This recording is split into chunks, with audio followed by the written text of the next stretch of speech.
Assalamualaikum dan salam sejahtera kepada semua, terutama pelajar-pelajar tingkatan 1. Pada hari ini kita akan belajar tentang seni halus, sejarah dan perkembangan. Dan objektif pembelajaran yang pelajar perlu tahu ialah di akhir pembelajaran ini nanti murid akan dapat mengalurkan perkembangan seni lukis dan seni reka di Malaysia.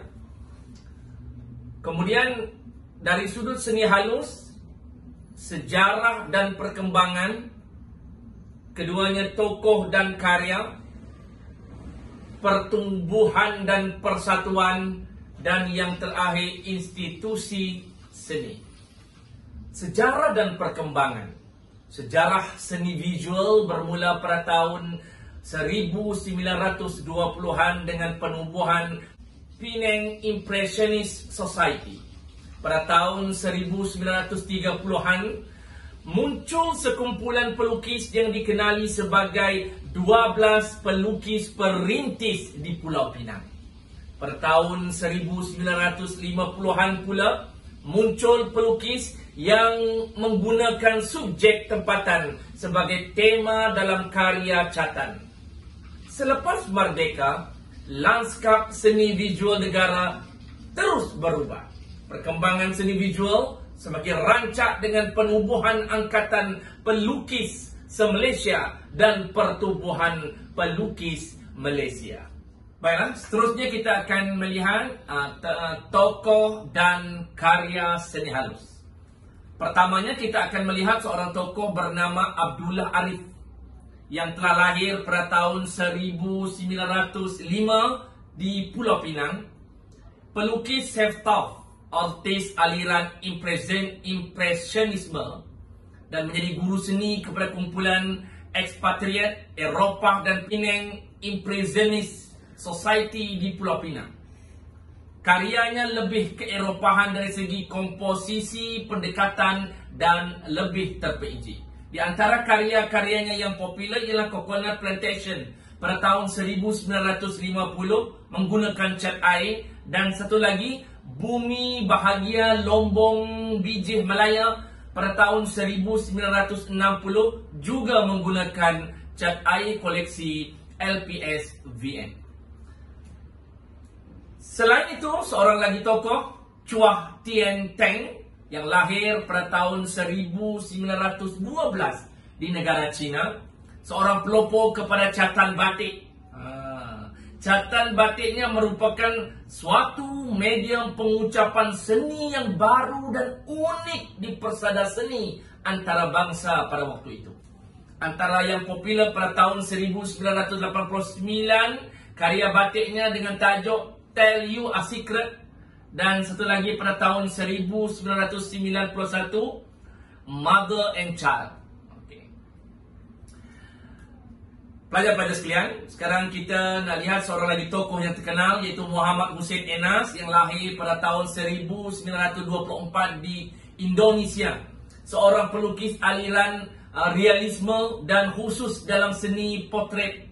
Mengasaskan Angkatan Pelukis Semenanjung atau APS pada tahun 1956, dan beliau telah dianugerahkan gelaran pelukis potret diraja oleh Sultan Selangor pada Mac tahun 1990.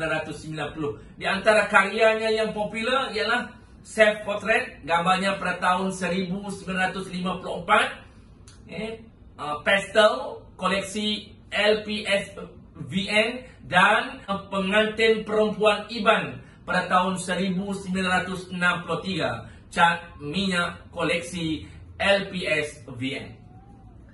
Baiklah, Anthony Lau yang dilahirkan pada tahun 1933 di Johor. Beliau adalah seorang bekas pensyarah Specialist Teacher Training Institute Kuala Lumpur, dan beliau menggunakan bahan besi, logam dan kayu sebagai sumber seninya, dan beliau amat meminati tema figuratif dan representasi. Itu Anthony Lau, dan di antara dua karyanya yang popular, yaitu karya Ayam Jantan tahun 1963, besi koleksi LPSVN, dan juga Rimba pada tahun 1967, koleksi besi LPSDN juga. Waktu itu saya belum lahir lagi, sebab saya lahir tahun 1969. Baiklah pelajar sekalian, kita lihat seterusnya Reza Piadasar yang lahir pada tahun 1939 di Pahang, seorang pelukis aliran konstruktivisme dan minimalis, menghasilkan karya terkenal iaitu Entry Point dan The Haji Family. Ini pada tahun 1978 Entry Point dan The Haji Family tahun 1990. Baiklah, seterusnya Saudara Zulkifli Yusuf lahir di Kedah pada tahun 1962, seorang pengarca prolifik dengan tema politik dan kemasyarakatan seperti The Power 2 1991, memenangi banyak anugerah, antaranya hadiah utama berkat zaman sezaman, bakat muda sezaman tahun 1988 dan anugerah akademik negara pada tahun 2007 bagi kategori anugerah seni dan kreativiti. Antara karyanya yang popular ialah Bunga Raya 2010, garisan, teknik garisan dan juga dakwat cetak atas besi. Yang keduanya The Power 2, ini yang popular pada tahun 1991 menggunakan media campuran. Baiklah, ini lagi seorang insan yang popular, namanya ialah Ibrahim Hussein. Lahir di Kedah tahun 1939. Karya awal bertemakan figura realistik menerusi karya, mempelopori teknik printage yang menggabungkan teknik percetakan dengan collage. Antara yang popular ialah My Father and the Astronaut tahun 1969, bahan campuran. Dia dah melukis, dia dah menghasilkan karya yang hebat. Saya baru lagi tahun 69. Sebelum itu tahun 68 dengan tajuk Paul. Ni apa nama, kumpulan Beatle dengan cat akrilik dan printage atas canvas. Okey.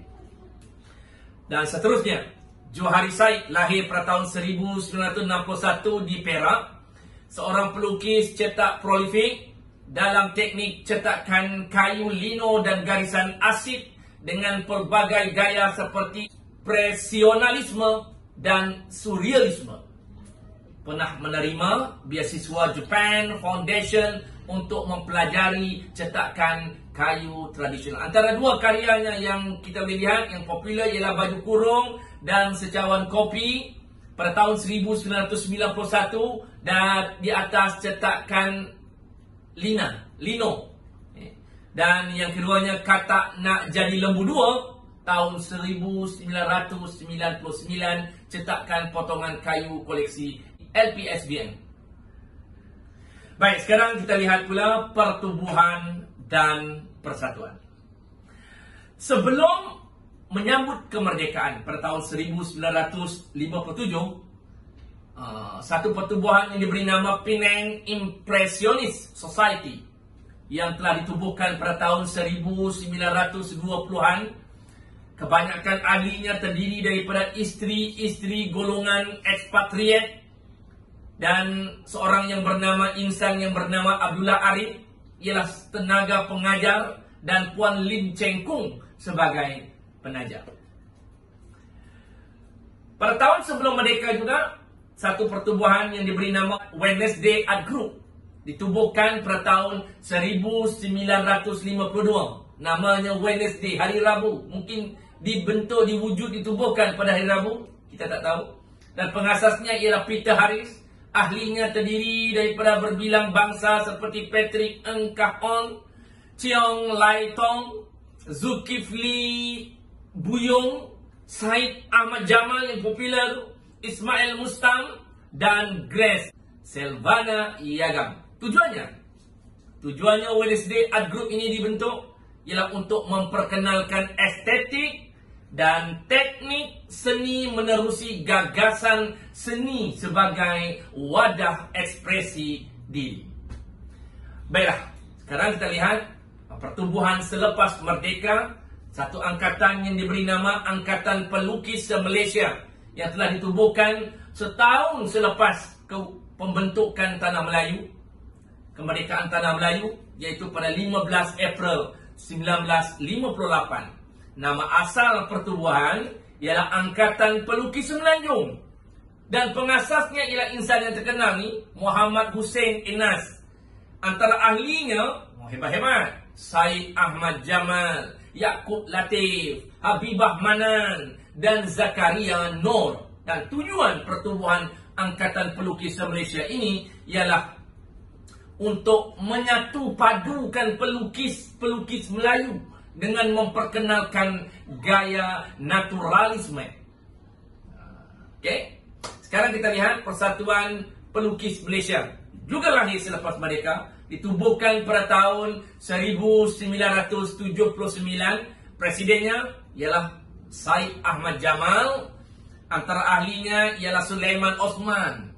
Kita ada Yoh Jin Leng, Mazlim Matsum, Ahmad Khalid Yusuf dan Reza Piadasa. Ini yang antara yang popular. Tujuannya juga untuk menyatukan pelukis tanah air di bawah satu payung. Bila ada pertubuhan, bila ada persatuan, kita menjadi lebih teratur dan terarah dan lebih kuat dan lebih padu. Dan seterusnya, yang terakhir, kita akan lihat institusi seni. Pertama, Sultan Idris Training College atau SITC, dan telah pun ditubuhkan pada tahun 1922, 29 November. Tujuan Sultan Idris Training College ini atau SITC ialah untuk melatih golongan guru-guru Melayu ni dalam bidang seni lukis dan pertukangan tangan seperti anyaman dan kerja kayu. Seterusnya, kita akan lihat institusi Specialist Teacher Training Institute atau juga dikenali dengan STTI, ditubuhkan pada tahun 1960, juga bertujuan untuk melatih guru-guru dalam mata pelajaran seni. Pada waktu itu, mata pelajaran seni amat penting, berbeza dengan sekarang. Khususnya yang diambil di Specialist Teacher Training College ini ialah sejarah dan apresiasi seni, idea moden dalam pendidikan moden, dan rekaan kreatif. Dan ini yang popular pada waktu itu dikenali dengan nama Institut Teknologi MARA atau ITM. Kini dikenali sebagai University Teknologi MARA UITM. Ditubuhkan 2 tahun sebelum saya lahir, 1967. Antara khusus yang diperkenalkan ialah pengajian seni seperti seni halus, seni reka bentuk, dan seni reka perusahaan. Itu di ITM pada waktu itu. Dan yang terakhir kita lihat, yang kedua ialah USM. USM ini ditubuh pada tahun, apa itu USM? University Science Malaysia. Ditubuhkan pada tahun 1972. Jabatan seni. Khusus yang disediakan ialah pengajian seni halus seperti catan, seni reka grafik, seni foto, dan cetakan. Yang terakhir sekali, iaitu institusi seni swasta. Tujuannya tak lain, iaitu membantu dalam perkembangan seni visual dan pendidikan. Contoh yang boleh kita lihat antaranya ialah Kuala Lumpur Institute of Graphic. Yang popular sekarang ini adalah kita ada Lim Kok Wing University of Creative Technology. Okey. Dengan adanya penerangan ini, pelajar-pelajar dapat memahami, mengingat tentang perkembangan seni halus di tanah Melayu di Malaysia.